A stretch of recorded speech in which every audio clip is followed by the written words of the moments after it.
بھائی نے پوچھا کہ کیا عورت مزارات اور قبرستان میں جا سکتی ہے؟ دیکھیں، عورت کے لیے ویسے تو یہ پہلے سمجھ لیں کہ نبی کریم صلی اللہ علیہ وسلم نے ارشاد فرمایا کہ پہلے میں نے تمہیں زیارت قبور سے روکا تھا، اب میں تمہیں اجازت دیتا ہوں کہ تم قبروں کی زیارت کرو، کیونکہ اس سے انسان کو نصیحت حاصل ہوتی ہے۔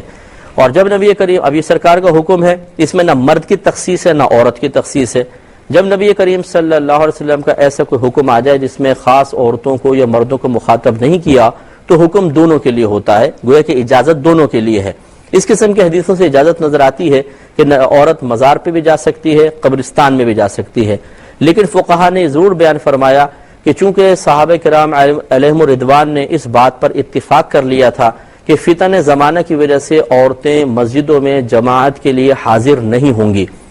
تو جو جماعت واجب تھی اس سے عورتوں کو روک دیا، کیونکہ زمانے میں فتنہ ہے۔ تو قبرستان جانا اور مزارات پہ جانا تو زیادہ سے زیادہ مستحب ہے، یعنی جائیں تو ثواب ہو سکتا ہے، اچھی نیت کے ساتھ جائیں تو ثواب مل جائے، ورنہ نہ جانا کوئی گناہ نہیں ہے۔ ترک جماعت تو پھر اس میں کوئی گناہ کا پہلو تھا، لیکن فتنے کی وجہ سے جب اس کو صحابہ کرام نے منع کر دیا تو یہ مستحب کام تو بدرجہ اولیٰ منع ہوگا، لہذا فقہا نے ارشاد فرمایا کہ عورتیں اپنے گھر سے ہی ایصال ثواب کریں، قبرستان اور مزارات نہ جائیں۔ لیکن اگر کوئی بہن جاتی ہیں اور قیودات شرعیہ کا لحاظ کر کے جاتی ہیں تو ہم اس حاضری کو ناجائز حرام نہیں کہہ سکتے ہیں۔ وہ شرعی قیودات کیا ہیں؟ نمبر 1، اپنے محرم کے ساتھ جائیں، اور شوہر ہے تو ان کی اجازت سے، ماں باپ ہے تو ماں باپ کی اجازت سے جائیں، باپردہ طریقے سے گھر سے نکلے، راستہ پرامن ہونا چاہیے، کوئی عزت وغیرہ کا یا لوٹنے کا اندیشہ نہ ہو۔ اسی طریقے سے جہاں پر وہ جا رہی ہیں جس مقام پہ، وہاں عورتوں مردوں کا اختلاط نہ ہو، ملتے ہوئے نہ ہو، بے پردگی نہیں ہوگی، ایک ساتھ گھس رہے ہیں دروازے میں اور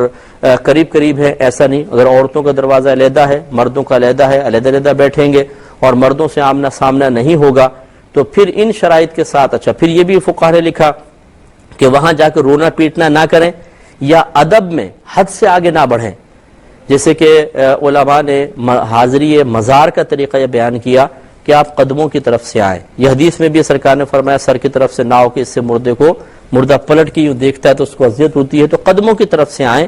اور اس طرح سینے کے سامنے کھڑے ہو جائیں اس صاحب مزار کی کہ ہماری پشت کمر کی طرف ہو اور ہمارا چہرہ ان کے سینے کی طرف ہو، اور 4 قدم کے فاصلے پہ کھڑے ہوں۔ جو آپ نے قرآن پاک وغیرہ پڑھنا ہے پڑھیں، جو آپ ایصال ثواب کرنا چاہتے ہیں، جو برکت کے لیے پڑھنا چاہتے ہیں پڑھ لیں، اس کے بعد اللہ تعالیٰ کی بارگاہ میں دعا مانگیں اور بس ایسے پلٹ آئیں۔ علماء نے منع کیا ہے کہ قبر کو ہاتھ لگایا جائے، قبر کو چوما جائے یا اور کسی ایسے فعل کا ارتکاب، بلکہ ادب یہی لکھا ہے کہ 4 قدم کے فاصلے پر رہیں، جیسا ان بزرگ کی زندگی میں ان سے دور ادباً رہتے ہیں ایسے ان کے مزار سے بھی